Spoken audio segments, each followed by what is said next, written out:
Hola, jo som en Miquel Mates i juntament amb en Macià Tomàs i en Juan Cruz vos presentem aquest catàleg titulat Avió, el nostre patrimoni tèxtil, per Aires d'Andratx. Aquest catàleg ve a ser la publicació d'una exposició que farem fa 2 anys a Andratx, amb aquest mateix nom,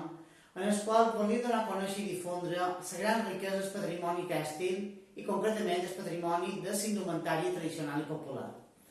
En aquest cas, a partir de fotografies antigues, que trobareu aquí dins el llibre, vàrem voler recuperar aquelles mateixes postures de les fotografies i en les peces pròpies del segle XIX, algunes la mateixa, la fotografia antiga i la moderna,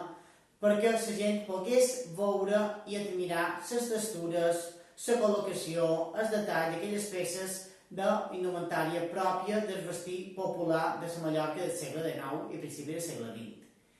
Aquest llibre ha estat editat per l'Ajuntament d'Andratx i l'Ajuntament d'Andratx actualment és qui ven aquests llibres, on el podeu trobar a tots els interessats i estimats per aquesta indumentària tradicional de Mallorca i tota la cultura que representa, com a orgull nostre de poder donar a conèixer i difondre el nostre patrimoni tèxtil.